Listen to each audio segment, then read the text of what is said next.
Keluarga Pak Iman dan Bu Asi pergi ke kelompok BKB untuk mengikuti penyuluhan tentang pengasuhan tumbuh kembang anak. Sesampainya di BKB, kader melakukan penyuluhan dan pengisian KKA. Mari sekarang kita lihat KKA masing-masing.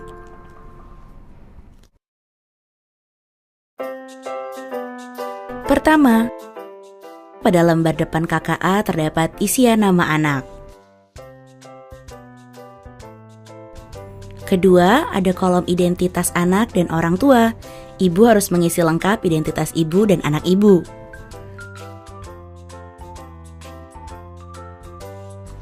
Ketiga, ada kolom tugas perkembangan anak. Berisi tentang tugas-tugas perkembangan anak yang digunakan untuk memantau kemampuan dan keterampilan anak pada umur tertentu. Keempat adalah kolom angka berisi angka nomor urut tugas perkembangan anak. Yang kelima, ada kolom kode keterangan.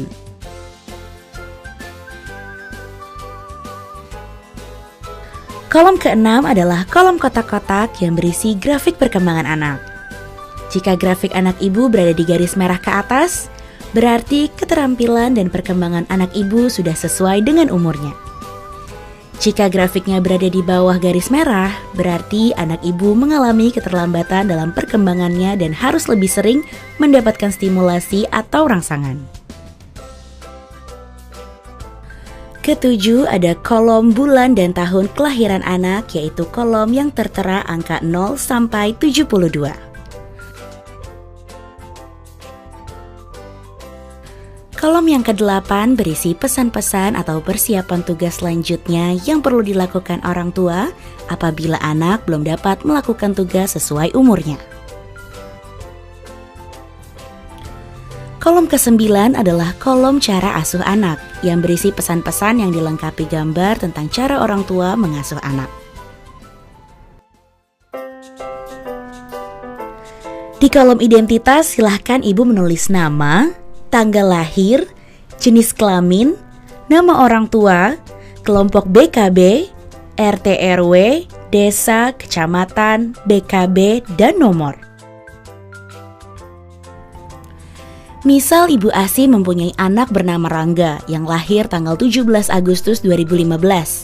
Ibu Asi pertama kali mengikuti pertemuan di kelompok BKB pada bulan Januari 2016. Ini berarti Rangga sudah berumur 5 bulan. Maka kader BKB menuliskan Agustus 2015 di kolom bulan 0. Lalu tuliskan September 2015 pada kolom bulan 1. Oktober pada kolom bulan 2, dan seterusnya. Untuk mengetahui tugas pokok anak pada umur 5 bulan tersebut, maka tetapkan 1 bulan sebelum usia anak sekarang. Tugas perkembangan anak yang semestinya dapat diketahui dengan cara memberikan titik potong antara garis datar yang berada langsung di bawah garis merah. Beri tanda silang. Dari tanda silang ini ditarik garis datar ke kiri untuk menentukan tugas tersebut. Maka akan didapat tugas nomor 2, yaitu membalas tersenyum pada orang lain. Selanjutnya kader menanyakan kepada Ibu Asi apakah Rangga sudah bisa membalas tersenyum kepada orang lain. Jika Rangga sudah bisa melakukannya, maka kader memberi tanda silang di kolom angka nomor 2 tugas perkembangan anak. Selanjutnya kader menanyakan kepada Bu Asi pada umur berapa Rangga bisa melaksanakan tugas tersebut. Ternyata Rangga sudah bisa membalas tersenyum pada orang lain saat berusia 2 bulan. Beri tanda titik pada titik potong antara garis tugas dengan garis datar pada umur 2 bulan tersebut. Teruskan dengan menanyakan tugas perkembangan nomor di atasnya, yaitu nomor 3.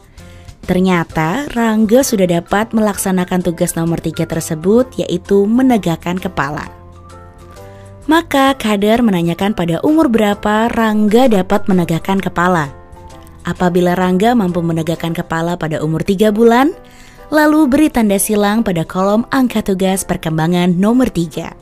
Lalu beri titik pada potongan garis tugas tersebut dengan umur 3 bulan. Kemudian tarik garis dari bulan kedua ke titik bulan ketiga. Teruskan dengan menanyakan tugas perkembangan nomor di atasnya, yaitu tugas perkembangan 4 dan tugas perkembangan 5, satu demi satu dari bawah ke atas. Ternyata Rangga dapat miring sendiri pada usia 4 bulan dan dapat mengeluarkan suara berbeda pada usia 5 bulan. Bila sudah bisa, beri tanda titik pada potongan garis masing-masing. Pertanyaan dihentikan apabila Rangga sudah tidak bisa lagi melaksanakan suatu tugas perkembangan. Dan jangan berikan tanda silang pada nomor tugas perkembangan yang tidak dikuasai anak. Namun Rangga tidak dapat melaksanakan tugas perkembangan nomor 6, yaitu meraih dan memegang benda di hadapannya. Maka pertanyaan berhenti. Lalu Kader memberikan tugas perkembangan berikutnya. Pada pesan nomor 5 yang terletak di kolom pesan-pesan, yaitu ajari anak meraih barang di hadapannya, Kader menjelaskan kepada Ibu Asih untuk secara rutin melaksanakan isi pesan tersebut di rumah. Keluarga Pak Iman dan Bu Asih kembali ke rumah untuk melatih atau menstimulasi Rangga sesuai dengan pesan atau PR KKA. Ayah dan ibu harus dengan rutin dan sabar melatih Rangga dengan memberikan latihan secara berulang-ulang. 1 bulan kemudian, keluarga Pak Iman dan Bu Asih datang kembali ke kelompok BKB untuk mengikuti penyuluhan melalui KKA. Pada pertemuan bulan berikutnya, yaitu Februari 2016, setelah penyuluhan BKB dilaksanakan, Kader BKB langsung melakukan pengisian KKA. Kader menanyakan kepada Bu Asih, apakah Rangga sudah mampu melaksanakan isi pesan atau PR yang ditugaskan bulan lalu, yaitu ajari anak untuk meraih barang di hadapannya? Apabila di bulan Februari Rangga masih belum bisa melakukan tugas perkembangan 6 setelah diberikan PR, maka Kader kemudian memberikan kembali pesan yang sama, yaitu pesan nomor 5 seperti bulan lalu. Dan tugas perkembangan 6 tersebut dianggap sebagai tugas terhutang. Kemudian Kader menanyakan tugas perkembangan di atasnya, yaitu tugas perkembangan nomor 7. Apakah Rangga sudah mampu duduk sendiri, Bu Asih? Apabila Rangga dapat melakukannya, maka Kader kemudian memberikan tanda silang pada kolom angka tugas perkembangan dan memberikan tanda titik pada titik potong garis datar tugas nomor 7. Apabila selama 3 bulan berturut-turut Rangga tidak dapat melaksanakan tugas nomor 6 tersebut sehingga titik potong antara garis datar tugas tersebut dengan garis tegak umurnya sudah di bawah garis merah, maka ia harus dirujuk karena dikhawatirkan ada sesuatu yang mengganggu tumbuh kembang anak. Bagaimana kabarnya, Bu Asih? Apa Rangga sudah mampu meraih dan memegang benda di hadapannya? Masih belum bisa, Bu Kader. Apakah di rumah masih sering dilatih secara rutin? Sudah dilatih, tapi masih belum bisa. Baiklah Bu, agar kita dapat mengetahui hal-hal apa yang menyebabkan Rangga terlambat dalam meraih dan memegang benda di hadapannya, sebaiknya Rangga diperiksakan ke puskesmas, rumah sakit, atau ke dokter anak. Kemudian, Kader memberikan surat rujukan untuk diperiksakan ke rumah sakit.